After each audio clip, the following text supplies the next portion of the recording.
Morning everyone, welcome back to our channel. সবাই কেমন আছো? আশা করি সবাই ভালো আছো। আমিও খুব খুব খুব ভালো আছি। তো চলো নতুন একটা সকালের সাথে নতুন একটা ব্লগের সাথে দিনটাকে শুরু করি। তো এখন বাজে 8:30। বর চলে গেছে বাজারে, ওখানে ওল্ড সিটি থেকে সব কিছু আনতে হবে। আর আজকে হচ্ছে জন্মাষ্টমী। তো সকলকে জানাই শুভ জন্মাষ্টমী। সকলে ভালো থেকো, সুস্থ থেকো, সুন্দর করে পুজো করো, খুব মজা করো। বর গেছে বাজারে, তো বর বাজার থেকে সব জিনিসপত্র নিয়ে চলে আসবে। কালকে কিছু নিয়ে আসা হয়েছে, ঠাকুরের ওখানে পাতবো কাপড় ঠাপড়, তারপরে ময়ূরের পালক ঠালক সমস্ত কিছু আনা হয়ে গেছে। আর মুদিখানা আর কিছু সবজি টবজিগুলো বর আজকে গিয়ে নিয়ে আসবে।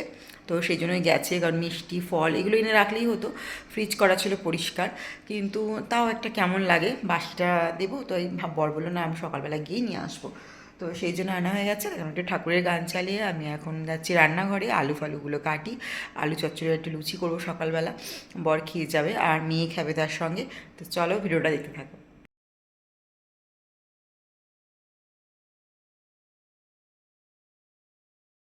জানো তো, আমি না মানুষের থেকে বেশি ভগবানে বিশ্বাস রাখি। এটা জানি যে ভগবানে যদি আমি বিশ্বাস রাখি, একদিন না একদিন তার ফল আমি পাবই। মানুষে বিশ্বাস করলে কোনো কিছুই আমি পাবো না, মানুষ ঠকাবে তো ভালো কিছু করবে না। তো এটা আমি খুব বিশ্বাস করি, ভগবানে বিশ্বাস রাখি সারা জীবন। তো ভগবান আজ পর্যন্ত যেটাই দিয়েছে বেস্ট দিয়েছে, কোনো জিনিসটাই আমার জীবনে যে খারাপের পর, খারাপ তো সবারই হয়, কিন্তু খারাপের পর সবটাই আমার খুব বেশি করে ভালো হয়েছে। তো এটা আমি ভীষণ বিশ্বাস করি যে ভগবান আছে, আর ভগবান যদি চায় সবটাই করতে পারে। আর তুমি তোমার কর্মফল ঠিক রাখো, ভগবান ঠিক তোমার জন্য একদিন না একদিন বেস্ট কিছু দেবেই। তো এটা আমি বিশ্বাস করেই বাঁচি। আর সকালবেলা গাছের ফুলগুলো দেখে তারই প্রমাণ আজকে জন্মাষ্টমী। কালকে ভাবছিলাম বেশ একটু সাদা ফুলগুলো ফুটতো, জন্মাষ্টমী ছিল, গোপালকে আর রাধাকৃষ্ণর চরণে, নারায়ণের চরণে দিতাম। গাছের ফুল দেওয়ার মধ্যে না একটা আলাদা তৃপ্তি থাকে, ভগবানকে মানে গাছের ফুল নিবেদন করার মধ্যে একটা ভাগ্যও থাকা দরকার। আর আমার এটাই বেশি ভালো লাগে। তো সিলিন্ডারটা এখনো ওখানে রাখা হয়নি, ভেতরে রাখার ব্যবস্থা করব। তো আজকেই ভাবছি কি সিলিন্ডারটা খুলে ওটাকে ভেতরে লাগবে। আসলে না সিলিন্ডারটা ওখানে লিক হয়, আর এত পুরনো হয়ে গেছে না পাইপটা। যদিও আগের যে পাইপটা ছিল সেটা বাদ চলে গেছে, তারপরে আবার নতুন পাইপ এটা। তাও একটা কেমন একটা হয়ে গেছে পাইপটা, ভাবছি কি চেঞ্জ করে নেবো, তারপরে একবারে ভেতরে এটা ঢুকিয়ে দেবো। আজকে ভাবছি একটু করে নেবো, কিন্তু সময়টা যদি পাই তাহলে তো সেটা করবো। তো এখন আমি বানাচ্ছি আলুর চচ্চড়ি করব, একটু সিম্পলভাবে। তো একটু আলুর চচ্চড়ি করব আর সাথে করব একটু লুচি। তো ময়দাটাই ওই মাখবো আর কি। তো ওখানে গান চলছে আমার ঠাকুরের, তো সেই জন্য বেশি কথা বলতে পারছি না। তো চলো ভিডিওটা দিতে থাকো।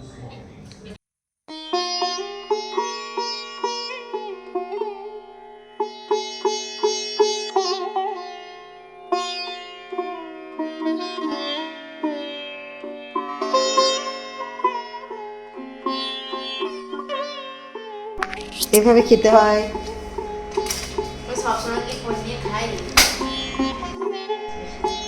এভাবে খাবার খেতে হয়।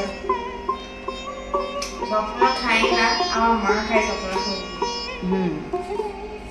তোমার লাগে একটা ভিডিও চাষ করতে good good, very good very good. কি দেখছো দেখি? দেখে নাও, গ্যাচা লাইফ আর কি দেখবো। অ্যানিমে তোমার শেষ হয়ে গেল, সিজন 4টা পরে দেখবো। গ্যাচালাই দেখছি আমার ভোলা। গ্যাচালাই, গাছা লাইফ, গাছের লাইফ। গাছের না নয়, এটা একটা গাছা অ্যানিমে, লাইফ, একটা গেম গাছের আছে যেটা লাইফ। তুমি অ্যানিমেট করতে পারো। হুম।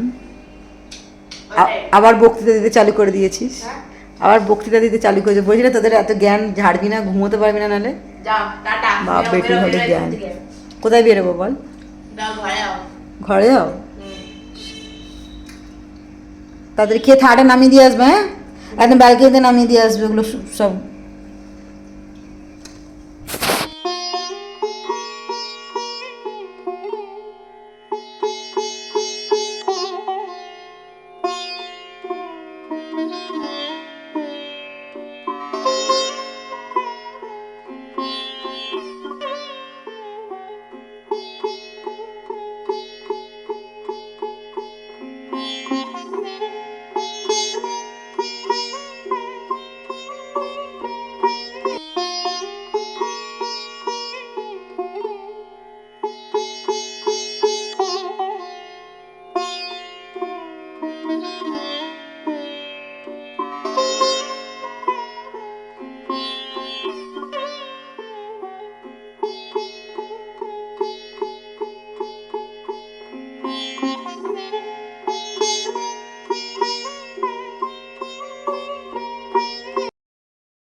সকালবেলাটায় যদি সকাল সকাল বিছানাটা তুলে নেওয়া হয় না, পুরো একটা যেন মাইন্ডটা ফ্রেশ হয়ে যায়। সত্যি কথা বলতে, আর বিছানা যদি নোংরা হয়ে পড়ে থাকে না, কেমন একটা যেন আজীব ফিল হয়, মানে এত বিরক্তকর লাগে বলার মতো না। মনে হয় যেন কোথা থেকে কাজটা শুরু করবো বুঝতে পারি না।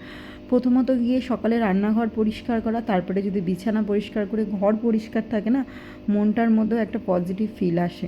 আর আজকে মেয়ের ছিল ছুটি, যেহেতু জন্মাষ্টমী ছিল, বাড়িতে ছিল। আর ওই একটু উৎপাত করছে আর এসে বলছে আমাকে একটু আদর করে দাও, আমাকে এই করে দাও, আমাকে ভালোবাসো না তোমরা কেউ। ওর সবসময় একটাই ধারণা, ওর বাবা আমাকে ভালোবাসে, আমি ওর বাবাকে ভালোবাসি, ওকে কেউ ভালোবাসা হয় না। ওকে যেহেতু মারা হয়, বকা হয়, তো সেহেতু ওকে কেউ ভালোবাসে না। ওর মধ্যে একটা এই ব্যাপারটা চলতেই থাকে। ওকে ওর ছোট দিয়া ভালোবাসে আর সবাই ভালোবাসে, কিন্তু আমরা কেউ ভালোবাসি না ওকে। আমরা দুজন দুজনকে ভালোবাসি, কিন্তু ওকে কেউ ভালোবাসে না। তো স্নান টান করে নিয়েছি, এবার ফ্রেশ হয়ে গেছি। এবার জাস্ট চুলগুলো আঁচড়াবো, সিঁদুর লাগাবো, তারপরে ঠাকুর ঘরে আবার ঢুকবো। ঢুকে ঠাকুরের সমস্ত কিছু পরিষ্কার করবো।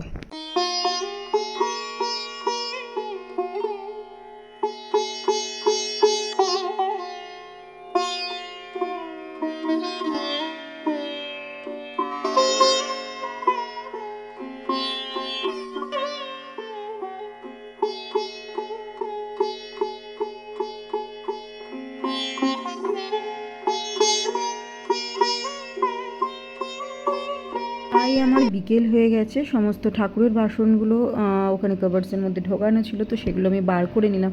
যদিও এগুলো মেজে ধুয়ে রাখা আছে, তবুও এগুলোকে তো আবার ধুতে হবে।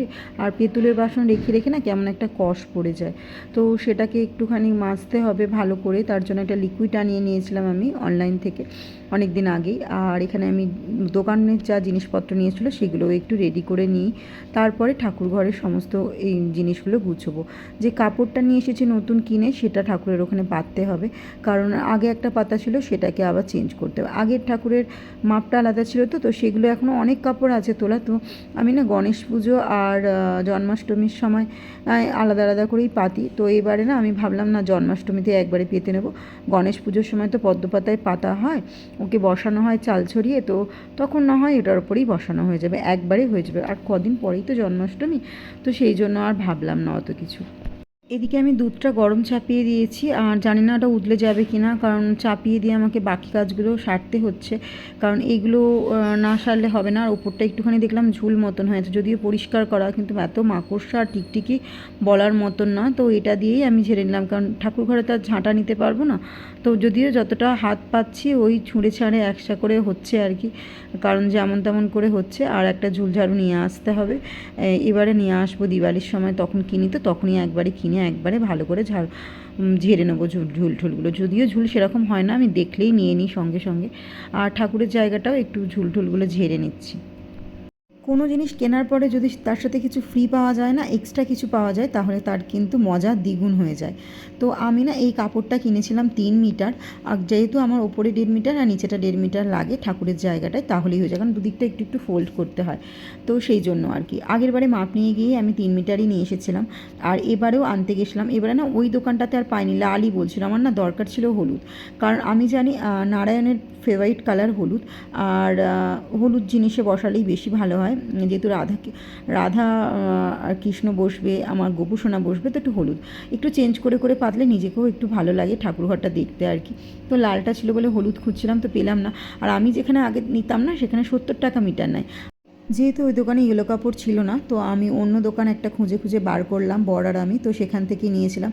এক্সট্রা যে কাপড়টা বেঁচেছিল সেটা দিয়ে না আমি এই ঠাকুরের গা ফা মোছালাম, আর ওখানে ফাসনগুলো মুছছিলাম, ভিজে যেহেতু ছিল। আর এখানে না আমি আমার বাবার জন্য, আমার বর আর কি ফুল, আর আমার দাদুর জন্য ফুলের মালা নিয়ে এসেছিলো, দুজনের আর কি, দুজনের জন্য ফুলের মালা নিয়ে এসেছিলো। দাদুর জন্য এবারে একটা মোতির মালা নিয়ে আসতে হবে বাবার মতন এরকম, তাহলে সবসময় পরে থাকতে পারবে। আর এমনি সময় ফুলের মালা যখন দিই তো তখন দিই। আর এনারা হচ্ছে আমার দাদু আর আমার বাবা, তো দুজনকেই আমি রেখে দিয়েছি আমি বাড়িতে। এটা দিদা আমাকে দিয়েছে এবারে আসার সময়। আর এখানে আমি কিছু ঠাকুরের প্রসাদও বানিয়ে ফেলেছি, দেখো খিচুড়ি বানিয়েছি আর ওদিকে সাবুর পায়েস, আর এদিকে মুরগি চিড়ে বাতাসা দেওয়া হয়ে গেছে। খিচুড়ির ওপরে না একটা ঘি ছড়ানো রয়েছে, ঘি দিয়ে যদিও করা তাও ঘি ছড়িয়ে দিয়েছি। আর 8 কড়াই, এখানে 8 রকম মিষ্টি, ওকে না অনেক রকম কিছু দিতে হয়, তো 8 কড়াইটা মাস্ট আর কি গোপালকে দিতে হয়, তো সেটাই আর কি দিলাম। আর এখানে ভোগটাও আমি কিছুটা এগুলো সব সাজিয়ে সাজিয়ে রাখছি, এখনও তুলসী পাতা দেওয়া হয়নি, তো তুলসী পাতা ওর মধ্যে দেবো। গোপুসোনাকে আমার সাজিয়ে একদম রেডি করে দিয়েছি। আর পিঙ্ক কাপড়টা কেমন লাগছে রাধাকৃষ্ণকে তোমরা কিন্তু জানিও কমেন্টে।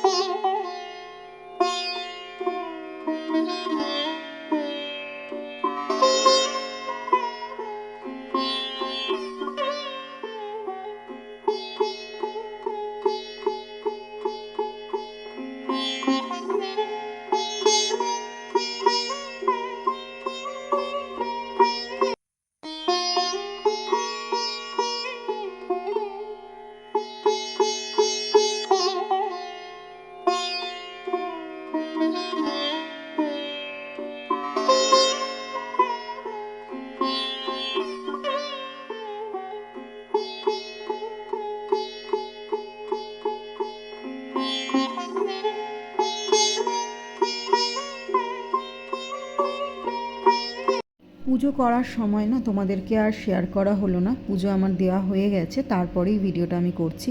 কারণ পুজো করব না ঠাকুরের ভিডিও করব এটা তো নয়, পুজোটা মন দিয়ে করতে হয় এটাই জানি, তো সেই জন্য। আর পরে লুচি, আলু ভাজা, পটল ভাজা সব কিছু করা হয়েছিল, তো সেগুলো তোমাদের সাথে শেয়ার করা হলো না। খালি পুজোটা যে করেছি সেটাই তোমাদের সাথে একটু শেয়ার করলাম। বর আর আমি পুজো করেছিলাম, আর আমি গোপুসোনাকে একটু দোল দিলাম, কারণ ওকে দোল দেওয়া হয়নি সেই সময়, তাই একটু ওকে দোল দিয়ে দিলাম। আর গোপু সোনার জন্য একটা আন্টি এসেছিলো, সে চকলেট দিয়ে গেছে, মিষ্টি দিয়ে গেছিলো। তো এখানে পুজো করার কমপ্লিট হওয়ার পরে ওদেরকেও প্রসাদ দেওয়ার ব্যাপার ছিল, ধূপটা একটু জ্বলা হয়ে গেলে তারপর প্রসাদগুলো আর কি নামাতে হয়, অনেক কিছু নিয়ম থাকে, তো সেই জন্য না ভিডিওটা আমি কন্টিনিউ করতে পারিনি।